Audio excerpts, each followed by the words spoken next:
بسم الله الرحمن الرحيم. اللهم صل على محمد النبي الأمي وآله وبارك وسلم. آج چونکہ جمعہ کا دن ہے اس لیے آج جمعہ کے حوالے سے چند جو ہے سنتیں اور مسائل آپ کے سامنے میں پیش کرتا ہوں. رسول پاک صلی اللہ علیہ وسلم نے ایک مرتبہ جمعہ کے دن ارشاد فرمایا، مسلمانوں، اللہ تعالیٰ نے اس دن کو تمہارے لیے عید کا دن بنایا ہے، لہذا اس دن غسل کیا کرو اور مسواک کیا کرو. اس حدیث سے معلوم ہوا کہ جمعہ کا دن ہفتہ کی عید ہے. اللہ تعالیٰ نے اپنے کلام کی سورہ بروج میں وشاہدوں و مشہود کے ذریعے قسم کھائی ہے. شاہد سے مراد جمعہ کا دن ہے، یعنی اس دن جس نے جو بھی عمل کیا ہوگا، یہ جمعہ کا دن قیامت کے دن اس کی گواہی دے گا. رسول پاک صلی اللہ علیہ وسلم نے ارشاد فرمایا، اللہ کے نزدیک سب سے افضل نماز جمعہ کے دن فجر کی نماز جماعت کے ساتھ ادا کرنا ہے. اور روایت کے اندر ایک خاص بات اور بھی آئی ہے کہ جہنم کی آگ روزانہ دہکائی جاتی ہے، مگر جمعہ کے دن اس کی عظمت اور خاص اہمیت و فضیلت کی وجہ سے جہنم کی آگ نہیں دہکائی جاتی. یہ حدیث زاد المعاد میں موجود ہے. جمعہ کے دن قبولیت کی بھی ایک گھڑی ہوتی ہے. اس سلسلے میں رسول پاک صلی اللہ علیہ وسلم نے فرمایا، جمعہ کا دن ذکر کرتے ہوئے ارشاد ہوا کہ اس میں ایک گھڑی ایسی ہے جس میں کوئی مسلمان نماز پڑھے اور اللہ تعالیٰ سے کچھ مانگے تو اللہ تعالیٰ اس کو عنایت فرما دیتا ہے. اور ہاتھ کے اشارے سے آپ صلی اللہ علیہ وسلم نے واضح فرمایا کہ وہ ساعت مختصر سی ہے. یہ روایت بخاری کی ہے. رسول اللہ صلی اللہ علیہ وسلم نے ارشاد فرمایا، وہ گھڑی خطبہ شروع ہونے سے لے کر نماز کے ختم ہونے تک کا درمیانی وقت ہے. یہ روایت مسلم شریف کے اندر ہے. رسول پاک صلی اللہ علیہ وسلم نے ارشاد فرمایا، جمعہ کے دن ایک گھڑی ایسی ہوتی ہے کہ مسلمان بندہ جو مانگتا ہے اللہ اس کو ضرور عطا فرما دیتے ہیں، اور وہ گھڑی عصر کے بعد ہوتی ہے.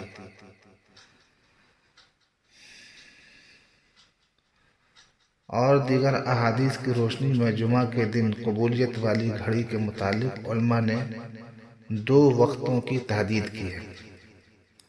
دونوں خطبوں کا درمیانی وقت جب امام منبر پر کچھ لمحات کے لیے بیٹھتا ہے. نمبر 2 غروب آفتاب سے کچھ وقت قبل، یعنی عصر کے بعد کچھ دیر کے بعد. تو دونوں طرح کی روایتیں ہیں، مگر ہمارے علماء اکرام کے ہاں عمل اسی پر زیادہ ہے کہ عصر کے بعد غروب آفتاب سے کچھ وقت قبل جو ہے یہ دعا مانگی جائے، اور یہ گھڑی قبولیت کی گھڑی ہوتی ہے. نماز جمعہ کی فضیلت کے حوالے سے رسول پاک صلی اللہ علیہ وسلم نے ارشاد فرمایا، 5 نمازیں جمعہ کی نماز سے پچھلے جمعہ تک اور رمضان کے روزے پچھلے رمضان تک درمیانی اوقات کے گناہوں کے لیے کفارہ ہے، جبکہ ان اعمال کو کرنے والا بڑے گناہوں سے بچے، یعنی چھوٹے گناہوں کی معافی ہو جاتی ہے. رسول پاک صلی اللہ علیہ وسلم نے ارشاد فرمایا جو شخص اچھی طرح وضو کرتا ہے پھر جمعہ کی نماز کے لیے آتا ہے، خوب دھیان سے خطبہ سنتا ہے اور خطبہ کے دوران خاموش رہتا ہے، تو اس جمعہ سے گزشتہ جمعہ تک اور مزید 3 دن کے گناہ معاف کر دیے جاتے ہیں۔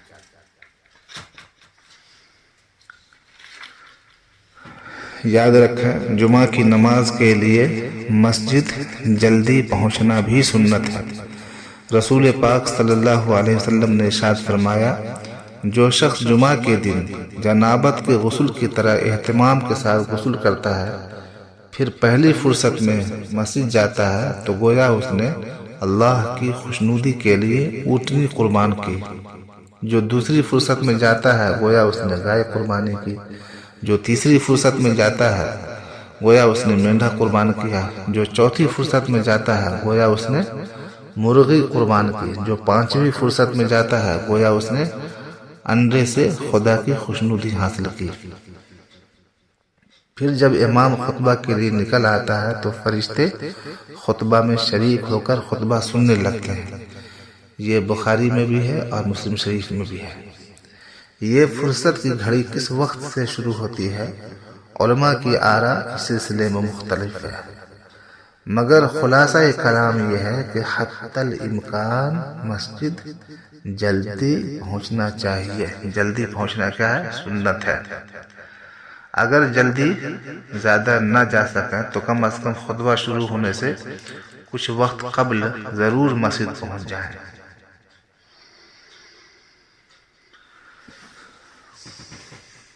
جمعہ کی نماز کا حکم بھی سن لیں۔ جمعہ کی نماز ہر اس مسلمان صحت مند بالغ مرد پر فرض ہے جو کسی شہر یا ایسے علاقے میں مقیم ہو جہاں روزمرہ کی ضروریات مہیا ہوں۔ معلوم ہوا کہ عورتوں، بچوں، مسافر اور مریض پر جمعہ کی نماز فرض نہیں ہے۔ اگر آپ صحرا میں ہیں جہاں کوئی نہیں یا ہوائی جہاز میں سوار ہیں تو آپ ظہر کی نماز ادا فرما لیں۔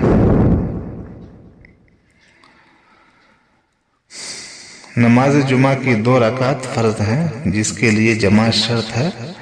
جمعہ کی دونوں رکعت میں جہری قرات ضروری ہے۔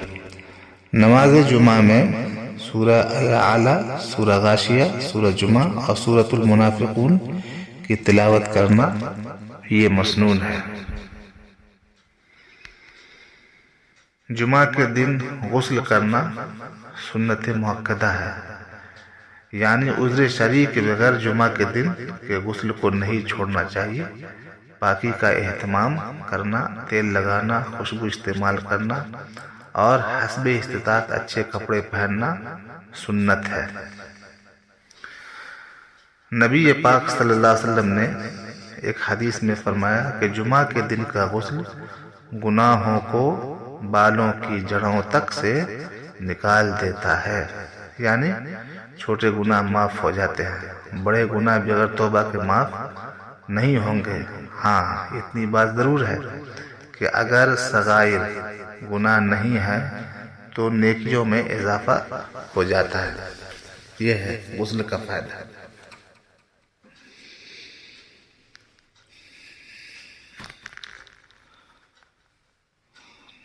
جمعہ کی نماز سے قبل بابرکت گھڑیوں میں جتنی زیادہ سے زیادہ نماز پڑھ سکیں پڑھیں۔ کم از کم خطبہ شروع ہونے سے پہلے 4 رکعتیں تو پڑھ ہی لیں۔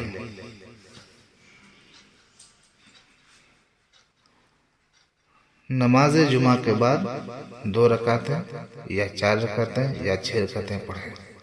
یہ تینوں عمل نبی اکرم صلی اللہ علیہ وسلم اور صحابہ کرام سے ثابت ہیں۔ بہتر یہ ہے کہ 6 رکعت پڑھ لیں تاکہ تمام احادیث پر عمل ہو جائے اور 6 رکعتوں کا ثواب بھی مل جائے۔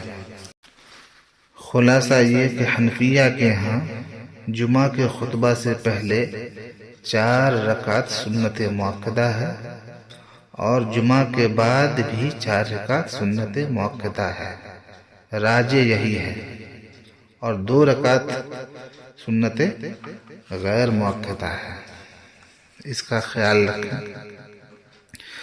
جو لوگ نماز جمعہ کو چھوڑ دیتے ہیں ان کے لیے احادیث میں بہت سخت وعیدیں آئی ہیں. ایسے حضرات کان کھل کر کے سن لیں. نبی اکرم صلی اللہ علیہ وسلم نے نماز جمعہ نہ پڑھنے والوں کے بارے میں فرمایا، میں چاہتا ہوں کہ کسی کو نماز پڑھانے کا حکم دوں، پھر جمعہ نہ پڑھنے والوں کو ان کے گھروں سمیت جلا ڈالوں. ایک روایت میں ہے جو مسلم شریف کی ہے. مسلم شریف کی ایک اور روایت میں یہ ہے کہ آپ صلی اللہ علیہ وسلم نے فرمایا، خبردار، لوگ جمعہ چھوڑنے سے رک جائیں یا پھر اللہ تعالیٰ ان کے دلوں پہ مہر لگا دے گا، پھر یہ لوگ غافلین میں سے ہو جائیں گے، یعنی پھر عبادت سے محروم ہی کر دیے جائیں گے. رسول پاک صلی اللہ علیہ وسلم نے ارشاد فرمایا، جس شخص نے 3 جمعہ غفلت کی وجہ سے چھوڑ دیے، اللہ تعالیٰ اس کے دل پر مہر لگا دیتے ہیں. اللہ تعالیٰ اس کے دل پر مہر لگا دے گا، پھر وہ عبادتوں سے محروم ہو جائے گا. اس بات کا بھی خیال رکھیں کہ جمعہ کی نماز کے لیے پیدل جانا سنت ہے. حضرت یزید ابن ابی مریم فرماتے ہیں کہ میں جمعہ کی نماز کے لیے پیدل جا رہا تھا کہ حضرت عبایہ ابن رافع مجھے مل گئے اور فرمانے لگے، تمہیں خوشخبری ہو کہ تمہارے یہ قدم اللہ تعالیٰ کے راستے میں ہیں. میں نے ابو عبس کو یہ فرماتے ہوئے سنا کہ رسول اللہ صلی اللہ علیہ وسلم نے ارشاد فرمایا، جس کے قدم اللہ کے راستے میں غبار آلود ہوئے تو وہ قدم جہنم کی آگ پر حرام ہے.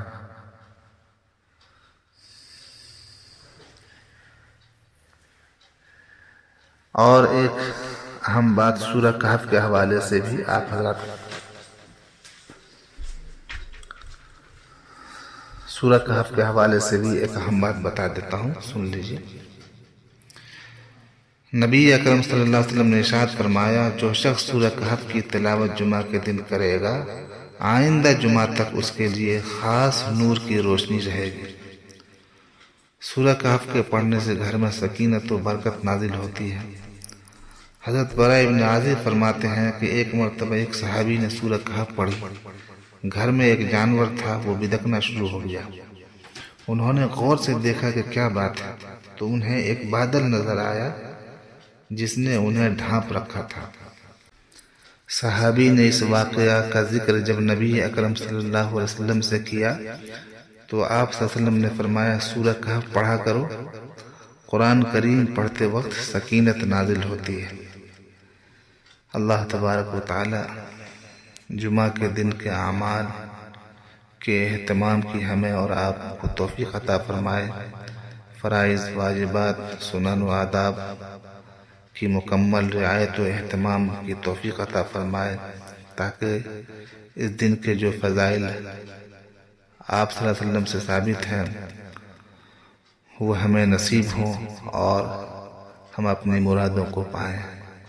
آمین یا رب العالمین. وصلی اللہ وسلم علی سیدنا محمد وعلی آلہ.